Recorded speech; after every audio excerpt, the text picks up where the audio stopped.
Hine tsava baitz nore ore imne ore yev huise nore yesaid kanapsos ushhaskatsa u yerb armatneris veradartsa inz getashe. As if this truth wasn't enough to energize you, we start off with prayer. Isn't that beautiful? Is everybody feeling the energy here today? Remember what I told you last night? Vortex. You feel it? Anyway, good morning. I'm very sad today to tell you that, and I mentioned last night in case you weren't there, that our dear Primate, Archbishop Hovnan, has had a death and is not going to be with us today. He sends his love to all of you. It's a very tragic death, and we need to keep him as well as his family members in your prayers, please. On this occasion, I'm going to ask Dr. Derderian to read the message from the Primate he sent us last night.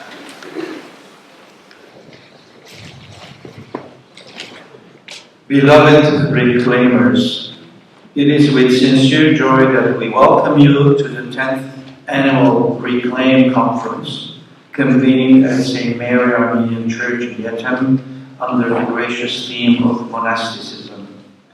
Over the years, this conference has become a cherished spiritual gathering, bringing together clergy, scholars, seekers, and especially our faithful youth, to reflect more deeply on the treasures of the Armenian Christian tradition.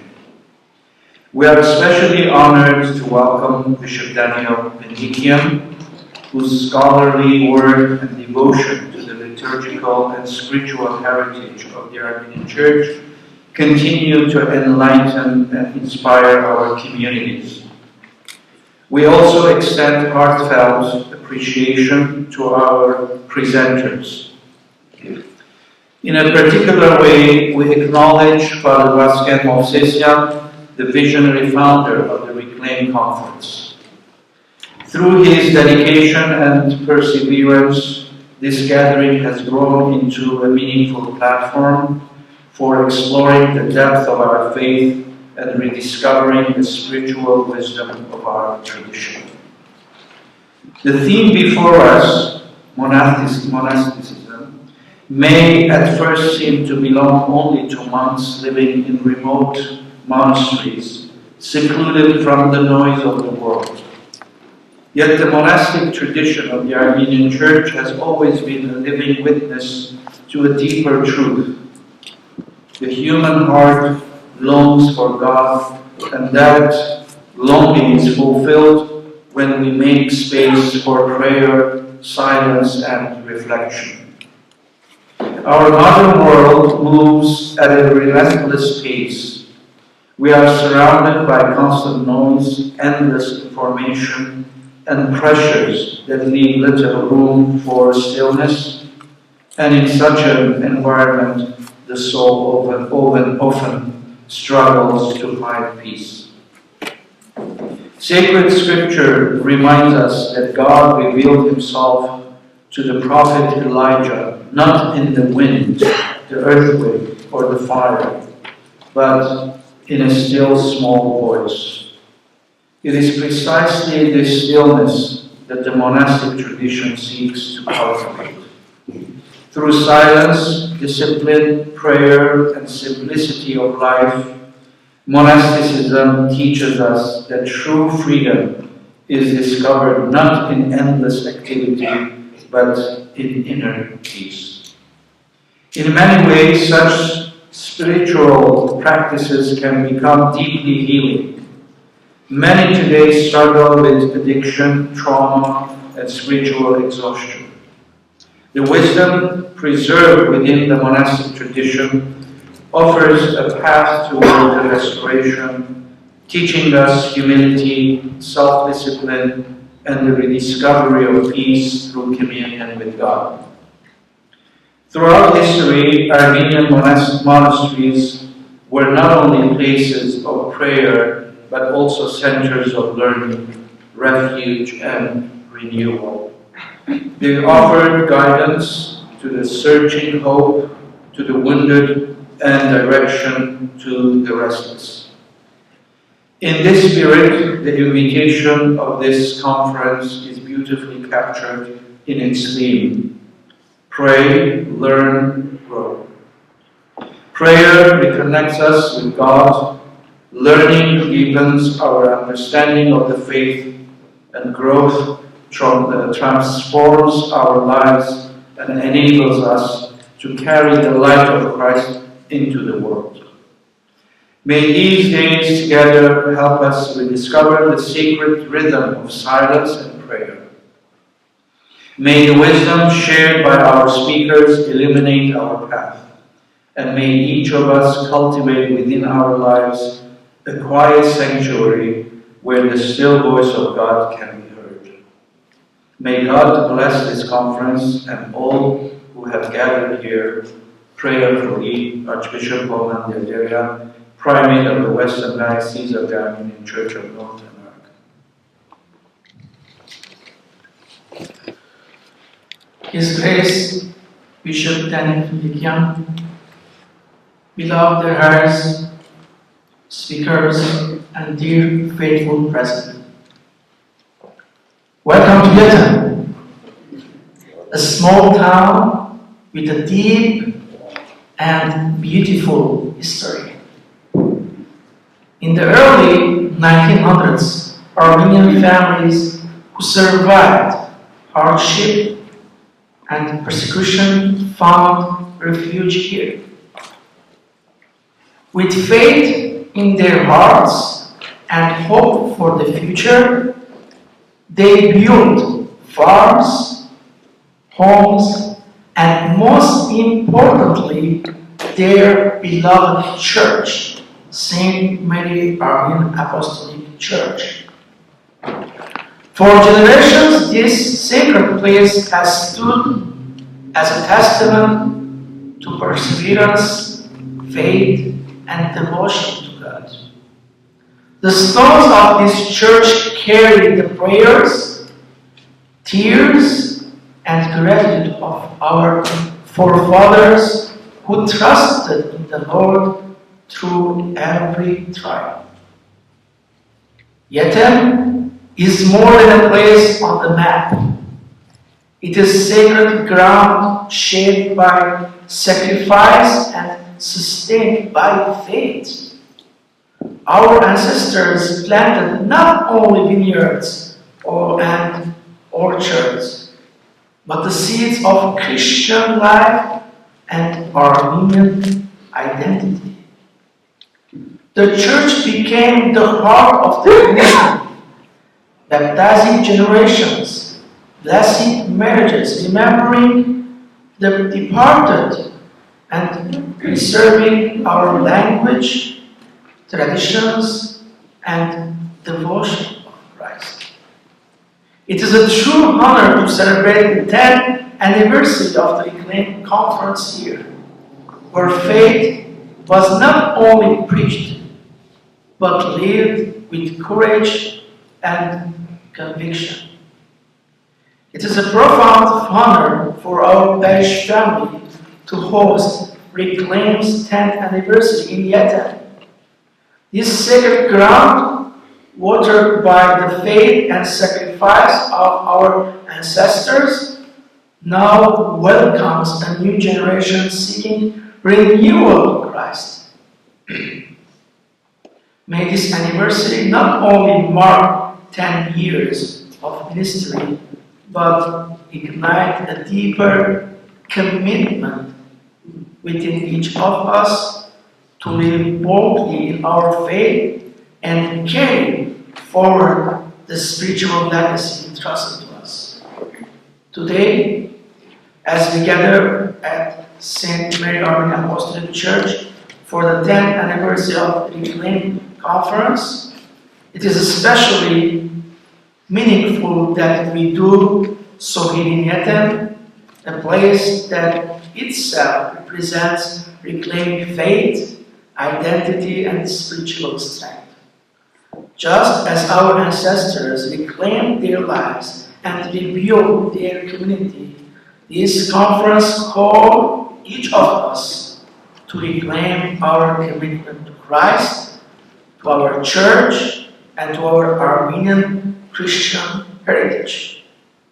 May this 10th anniversary of Reclaim be a new beginning for each of us to renew our faith, strengthen our families, and dedicate ourselves once again to serving Christ and His Holy Church. Welcome to Yettem.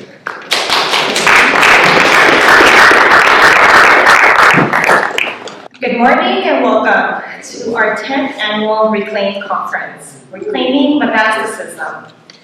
I would like to begin by thanking Archbishop Hovnan, even though he couldn't be here with us, but for his constant support and fatherly love. I would also like to say thank you to St. Mary's Parish Council, Parish Priest, Father Mashdots, and Lady Society for opening their doors and welcoming us. I would like to take a moment to thank our committee members who have worked tirelessly for months to put this event together. Thank you, Father Lusine, Susan, Anush, Heidi, Maria, Jeff, Mimi, Chuck, and Riz for your dedication and hard work. A special thank you for Vahe for always supporting us and helping us over the past 10 years. Those of us who were present last night, we got to see a little bit of a presentation from the last 10 years. So that was Vahe's hard work and dedication, so thank you so much. I'd like to also thank the Circle of Faith and Circle of Love. They're the ones who are going to provide us with a delicious lunch today. I would like to thank our speakers for being here with us. We are honored to welcome Archbishop Menendian, who has traveled here from Armenia, Father Abedis, Father Mestro, David, Dr. Hevach, and Gregory. Thank you for sharing your time, your wisdom, and your insights with us. Along with the thoughts and ideas from this weekend, we are sending you home with a small bag to help you reconnect with the teachings and inspirations you are going to experience here today. Inside, you will find a notebook and a pen to record your thoughts and reflections. Light the incense to create an environment for meditative prayer, brew the tea, and take the time to relax. May your prayers rise to heaven. Thank you.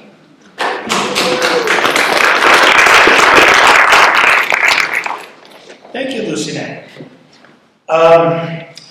We're going to start off with a little introduction to Yettem. And we have with us David Menendian, who is overly qualified to speak. He was raised in this community. This is home church, home base for him. David wanted to be a newspaper reporter, but he changed his career direction when he obtained his secondary teaching credentials in 1979. After 1 year at Rossi High School, he accepted an English journalism teaching position at Clovis, one of the local areas here, Clovis High School, where he taught from 1980 to 2016. David was born in Visalia, lived on the family farm in Yettem his first 23 years. His parents are Armenian and sisters Mary Louise and Lori.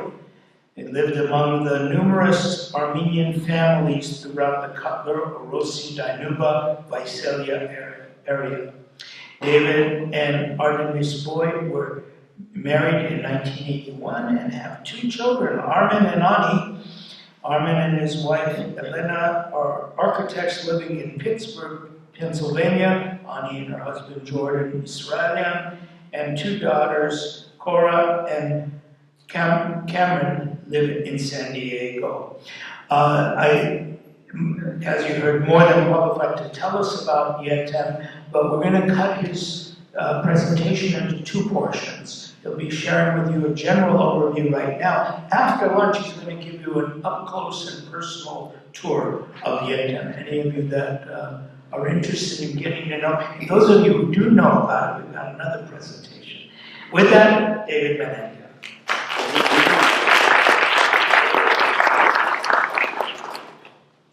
Thank you, Derderian. Kerashunor Sipazanhai, Okeshunor Hore, Yepure, Sir Kazanhai, this is not your first visit to Yettem. I clearly remember the first time you came. The lessons you left us with has stayed with me anyway for a long time, and I couldn't wait to see you again. Welcome to Yettem, Sir Kazanhai. I hope to prove worthy of this task of welcoming the gathering to our village, our little hamlet, our community. We have homes of various descriptions, many of them spaced out between parcels of farmland. To the east, we see the Sierra Nevada mountains. But that might be too far away. In the middle of this agricultural community, we have the St. Mary Sanctuary, which stands as a monument to our ascendants, who founded this community more than 100 years ago. Yes, I didn't spend my first 23 years here, but as so many of our generation, we moved away. However, I can't be 100% sure because I have not interviewed or surveyed all of them, but I'll take some license and say that if you talk to any of them, we have Chuck Simonian right here, and we could go find them all if you want, that their connection to our community is irrevocable. Even now, when I come to Ballarat, we travel around the area, and if you go down this Avenue 384, then you turn right, and then before you know it, you're on Avenue 388, and then you go a little bit more, and we have 5 acres left of what was Abraham Menendian's 80 acres of property. It's the home that we still own. My sister's Mary Louise and Laurie are here. Mary Louise still lives there. And our grandfather's story is not unique in that it's shared by so many of you when you consider how our ancestors got to this country and what they did when they got here. To put it in simplest terms, and this is at the beginning of the 20th century, we've all been here in one way or another for more than 100 years. I hesitate, however, to be too encyclopedic or textual, but a word about Yettem's founding should be in order. Acknowledging the sources of the documentation, I think, will be noteworthy, considering of the 11 or 12 priests that we have had here at St. Mary Yettem, 2 priests were largely responsible for documenting the history of not only our community, but our church as well. I'll begin with the more present and then go to the critical and most important past. We begin with Dervartan Abakaha Kasparia in our 65th anniversary book.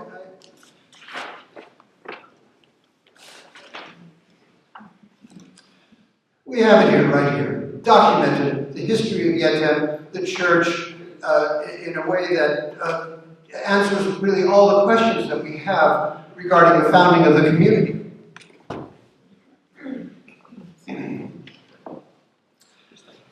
And here we go to the beginning. There are 3 men, the Reverend Haratun Jenanya, Nazar Spenshan, who, thank you. Nazar Spenshan writes, during the trip we turned east and the site of the present Calgro station and turned our windblown faces toward the snowy Sierra Nevada mountains on whose crests the emerald wood stood like a sparkling necklace. I cannot match how prosaic Baron Spenshan was. His poetic prose tells us so much that he was inspired not only by what he saw in front of him to the east, always looking east, but the ground that was underneath, the fertile ground that served as a basis for an opportunity for the earliest settlers to come here. Please consider, we speak quite a bit about April 24th, 1915, but not quite as much about as compared to 1895. There was trouble there too, if we remember. And if you look at the time period, it sort of makes sense. This all happened in 1901.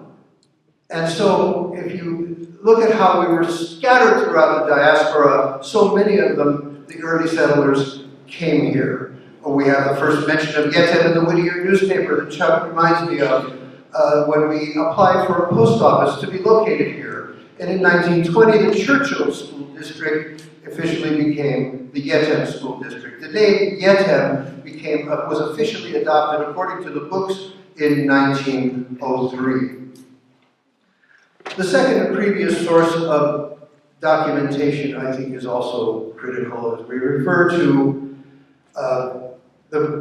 our Dergarabed Abakahana Kalfaya, whose pastorate went from 1939 to 1962. Included among the books, the many books that Dergarabed published, was one called Yettem Hushatsan. And documentation in this book is nothing short of remarkable.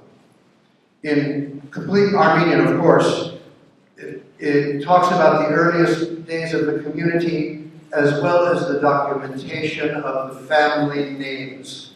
And there are, and the names which make up the fabric of the community, page after page after page of names that we have, not only the names of the family, the names of their children, the village they came from, and the work that they do now and where they live now, and not just Yettem. We have Goshen, we have Cutler, we have Marosi, we have Dainuba, and of course the metropolis, the big city, that would be Visalia. For those of us who live here, when it's time to go to the big city, we go to Visalia. And this documentation is so valuable because it tells us about the life of the community, and the names, of course, are numerous. We have, we could look at, if you go down that same road I talked about a little bit, Bono Simonian, Chuck's ancestor, was neighbors to the Menendians. And we have, of course, the Ananians, and the Jagirians, and the Tamuzians, and the Derderians. And if you go that way, we have the Shaklians, and the Paloyans. And right on the other side of the road from us were the Majarians. And, you know, do you need more names? I can provide them not only from Dergarabed's book, but the map we're going to show you that is in the hall. For some of you who've seen it, you know what I'm talking about. Take a good look at that map and note the number of Armenian names. This was an Armenian community, not only in the name of the community itself, but with the names of our people. We have also their professions, also noteworthy, I think. Hashvagal, accountant. We have simply Panvor, workman. We have Nagarisha, photographer. But the one that we see over and over again, I'm seeing them right now, that I'm practicing my reading of the language. Hovnan, Yev, Aikiman, farmers. Farmers everywhere, farmers, over and over again, farmers. And the village they came from, well, there are several, but the one that we see the most is Chomahlu. We see Chomahlu over and over again. And if you don't believe it, I can show you just this one page. There are several pages, and I'm looking at them right now. Aikeban, Chomahlu, Chomahlu, Chomahlu, over and over again, with the names of our ancestors. By the way, we represent, or our children represent, the fourth generation of people who have been a part of this community. Our own grandfather, our father's father, left Chomahlu at 11 years old. In our family, of our four grandparents, Kalfayan, Derderian, Menendian, all came from Chomahlu. Our grandmother came from Everek. And when our grandfather called, sent for his wife, they'd never met each other, never seen each other. She came across the water after he had secured his own ticket by painting the side of the Kaiserin Augusta Victoria boat from a scaffold. He painted the side of the boat as a job to get his ticket to come to this country. And I know everyone in this sanctuary has different versions of your own family's stories and how they got here. That's just one of ours. He painted the side of the boat, he got his domsak, and now he's going across to this country. The lady who would become his wife, our grandmother, soon followed. They were buried in Manhattan in 1908. They ended up coming across. They lived in Visalia. Our grandfather was a shoe repairer. He did shoe repair. The building is still there on Main Street. After a while, though, He saw opportunities to the northeast, and he came to Yettem. He ended up buying property. He ended up working it until the day he died in 1944, irrigating his land. The heart attack must have been massive. Our father, the neighbor, came over and told our father, "There's something wrong with Abraham, Armin. You better go see what's wrong." And our father rushed to his side, found him, picked him up, arm carried him back to the house on the land that he was irrigating and cultivating and growing the crops that he could sell and live the life that was not possible for him in Turkey. He took him back to the house, and at that point, our father, at 24 years old, assumed the patriarchate of the Menendian family, a position that he held until he died in 2005. And so our connection to this land and to this church runs a little deep, as opposed to, say, places like Cutler and Arosi and Danuba and Visalia, where you have concrete and asphalt. Here we have fertile soil. And oddly enough, you might think, my sister Laurie and I became educators. My other sister Mary Louise is a chemist, a scientist. We were not farmers, but did Chuck, John, let's see, if I saw them, I would ask them, did we work on the farms? Did we know, those in the other places visited the farm life and enjoyed it a little bit, but we who lived here lived it. We lived the farm life. I live in an urban or suburban environment now in Fresno by the California Armenian home, right near there. But the neighbor's houses are right next to me. They're not 20 acres down. And that is where I would be in a more of a comfort zone, even though I've lived in Fresno now more than 45 years. Farmers, artisans, a high percentage of them coming from Chomaklu, and they followed, and we've tried to follow in our ascendants' footsteps. And of course, any discussion of Yettem's founding must include references to traditions of worship, which are documented. The Pohagans and members of the Mother Church worshiped together at the beginning. However, finally, a little bit of separation. We had both churches here for decades. But on July 3rd, 1911, the original sanctuary was consecrated. Fire destroyed that church in June of 1945. Derderian Abakahana, at the time, was on his way back from Echmiadzin, having participated as the contingent that elected Kevork VI as Catholicos. When he received word that the original church had burned, he simply messaged back and said, "We will build a better one." And here we are in it to this day. It was consecrated in 1947. And here is where I notice a little common ground.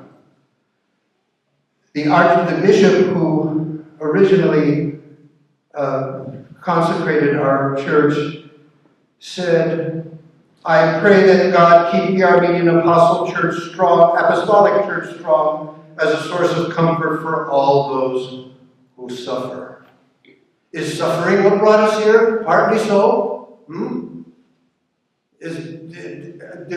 Were we spread throughout the diaspora simply because we chose to leave our Turkish villages? Not one relative on a family tree that we're going to share with Ted and Lusine. Not one relative came from Hayastan. They all came from Turkey, and I know many of you share that distinction. But when he consecrated the church, he referred to suffering. As you leave today, you look at there's a water cooler there that might be having problems. They might replace it, I don't know. But there's a plaque on it. There's a plaque with names and dates. But what is on top, the title on top, may be worth noting as we remember Bishop Seropian's comfort for all those who suffer. The title on there in Armenian reads, Hishadak Anshirim Nahadagats. Hishadak Anshirim Nahadagats. In memory of those who had no graves. know who they are. The early Yettemses knew who they were. It is what brings us back. No? Yes? I never asked why a person might be sitting in the church, but when I walk in, I see that little plaque. And I'd like to also add that besides Yettem Aban Hushartsan, and yes, Derderian Abakahana was our grandfather. He baptized an entire generation of young people from 1939 to 1962. I was baptized in 1954, right over there. And I still have it. You can't see it, can you? It is still there as long as I occupy a place in this earthly world. It'll never go away. He wrote a book, besides Yettem Aman Hushartsan, he wrote a book, Chomachbu, a history of Chomachbu, with names and dates and maps and where people lived. And at the end of the book, Chomachbu, if I may have your permission, the whole entire book is in Armenian, but I'm going to try to read what he said. At the end of Chomachbu, his conclusion, there's an English translation of Chomachbu, but it's not like this. He asks rhetorically by proving a point for all of our people. Bidihandi, Bidimashi, Bidispari. Are we going to waste away, melt? Are we going to waste? And then he answers, Voch. And then he says, Betke sharjim to megde amen bega ashkari amenkin. Yev amenka megin obder yev as miyan meg Nabagov. Merzavakin, Kuluchnera, Hamshetnelu, Karma Abahovel, Mayer Heideneki, Meg Angyun. I said, Gadaga, Mernoch Nerun. I betke Allah Nabagov Abrochner. We will not waste away. We must have one goal: to secure a corner in our motherland to rest our tortured heads. This is the legacy of our dead. This must be the purpose of the living that they found in all kinds of places throughout the world. But Baruch Spenchian, and then our ancestors, including Garabed Simonian, our family was there when he came on the train to disembark and find a new life. Our Auntie Ashanush told us, we were there to meet Garabed Simonian at the train. And this is where we started our new life, our Nordgyank, and we do our best to preserve and reclaim the treasure that is ours.